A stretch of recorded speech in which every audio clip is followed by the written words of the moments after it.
आदाब, नमस्कार, अस्सलाम वालेकुम नाजरीन। पल पल न्यूज़ के न्यूज़ रूम से मैं हूं आपके साथ नदीम अकरम। बैरिस्टर असदुद्दीन ओवैसी का राजनीतिक सितारा उर्ज पर है। उर्ज पर इसलिए क्योंकि जिस तरह से बिहार चुनाव में जीत दर्ज की और उसके ठीक बाद तेलंगाना के निकाय चुनाव में बैरिस्टर असदुद्दीन ओवैसी की पार्टी ने अपना जीत का परचम लहराया, उससे राजनीतिक गलियारों में बैरिस्टर असदुद्दीन ओवैसी का कद तो बड़ा ही बड़ा है और इसी के साथ साथ विपक्षी पार्टियों को इनका राजनीतिक कद का बढ़ना बुरी तरीके से अखर रहा है। तो जिन्हें अखर रहा है वो तमाम तरह की बातें भी करते हुए नजर आ रहे हैं, पर बैरिस्टर असदुद्दीन ओवैसी अब पूरे भारत में फैलने की तैयारी कर रहे हैं, क्योंकि इससे पहले सिर्फ ये आरोप लगाए जा रहे थे कि तेलंगाना के ही नेता हैं तो तेलंगाना में रहें तो ज्यादा बेहतर होगा।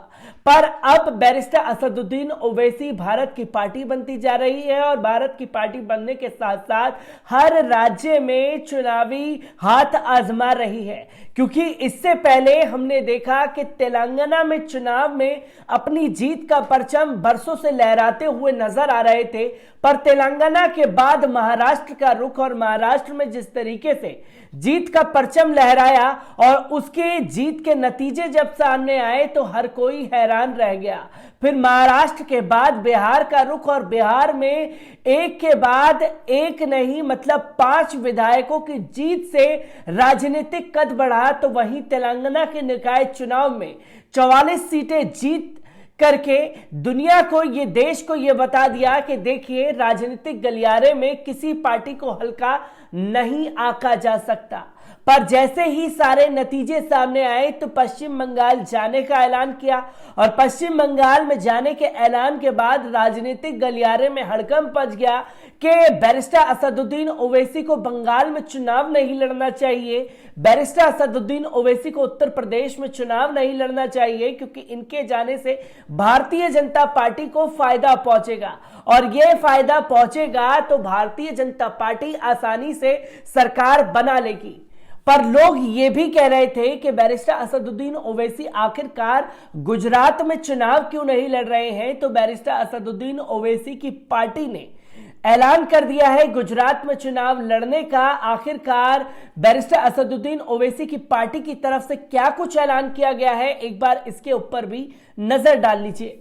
असदुद्दीन ओवैसी इससे पहले बंगाल विधानसभा चुनाव में भी चुनाव लड़ने का ऐलान कर चुके हैं। अब वे गुजरात में भी चुनावी दंगल में उतरने की तैयारी कर रहे हैं। बीटीपी के विधायक छोटू वासवा ने उनके साथ गठबंधन करने का खुला संकेत दे दिया है। गुजरात में आगामी स्थानीय चुनाव के लिए भारतीय ट्राइबल पार्टी और एआईएमआईएम प्रमुख असदुद्दीन ओवैसी साथ आ गए हैं। दोनों पार्टियों ने चुनाव साथ लड़ने का फैसला किया है। ये जानकारी बीटीपी विधायक छोटू भाई वासवा ने शनिवार को दी है। वासवा ने बताया कि बीटीपी और एआईएमआईएम संविधान को बचाने के लिए एक साथ सियासी मैदान में उतरे हैं।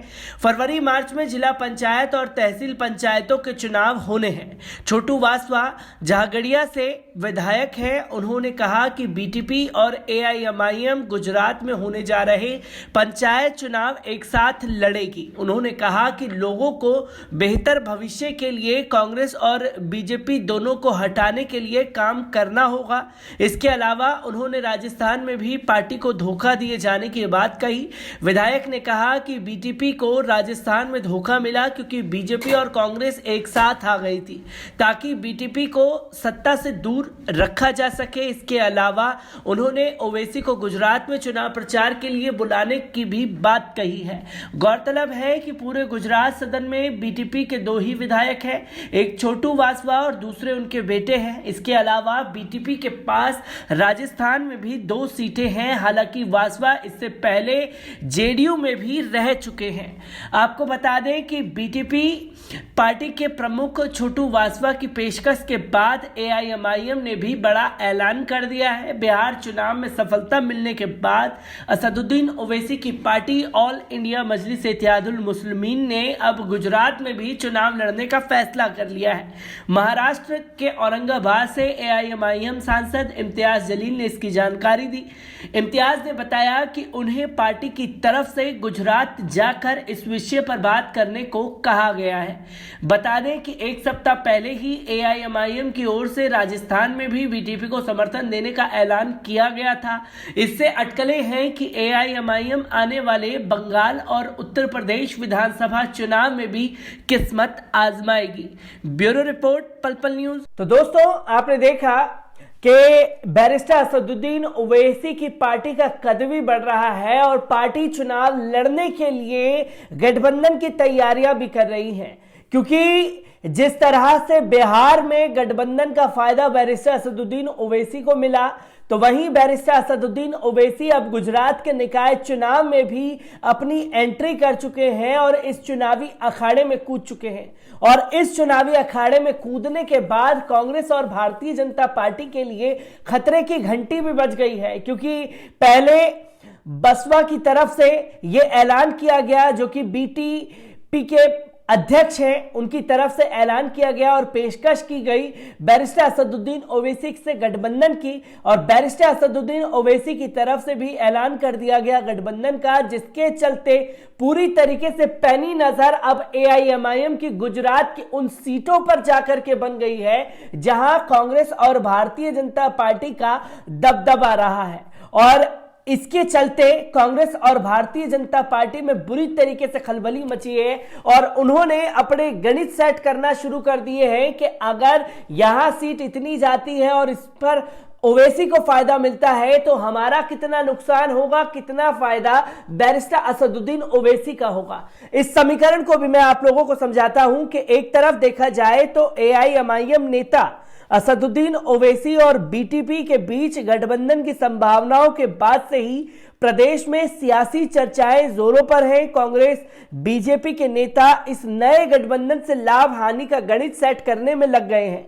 इस गठबंधन से कांग्रेस खेमे में सबसे ज्यादा चिंताएं हैं। कांग्रेसी रणनीतिकार 15 जिलों में 50 से ज्यादा सीटों पर समीकरण बिगाड़ने की भी आशंका जता रहे हैं। इस गठबंधन से सबसे ज्यादा नुकसान कांग्रेस के वोटों का ही मानकर चल रहे हैं। ओवैसी और बीटीपी का गठबंधन अभी हुआ है, लेकिन राजनीतिक हालात जिस दिशा में आगे बढ़ रहे हैं उनमें इससे इनकार भी नहीं किया जा सकता। अगर दोनों का गठबंधन होता है तो प्रदेश में कांग्रेस के दो बड़े वोट बैंक मुस्लिम और आदिवासी में सेंध लगना तय है। एक मोटे अनुमान के अनुसार 15 जिलों के करीब 50 से ज्यादा सीटों पर बीटीपी और ओवैसी की पार्टी मिलकर समीकरण बिगाड़ सकते हैं। ओवैसी का फोकस 15 जिलों की 40 मुस्लिम बहुल सीटों पर है। बताया जाता है कि ओवैसी टीम सर्वे पर काम भी कर रही है और संभावनाएं टटोलनी शुरू भी कर दी गई हैं। भावी उम्मीदवारों तक के बारे में भी काम किया जा चुका है।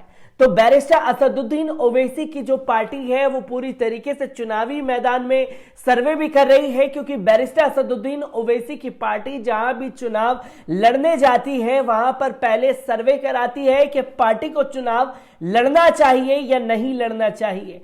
तब पार्टी जाकर के फैसला करेगी कि कितने सीटों पर चुनावी मैदान में उतरा जाए। पर यह खतरे की घंटी भारतीय जनता पार्टी के लिए और कांग्रेस के लिए गुजरात में बजा दी है, क्योंकि गुजरात के गढ़ में जाकर के, यानी कि प्रधानमंत्री नरेंद्र मोदी जी और अमित शाह जी के गढ़ में घुस करके उनको ललकारने का काम अब बैरिस्टर असदुद्दीन ओवैसी की पार्टी करने जा रही है, जिससे भारतीय जनता पार्टी और कांग्रेस खेमे में हलचल मचा दी गई है।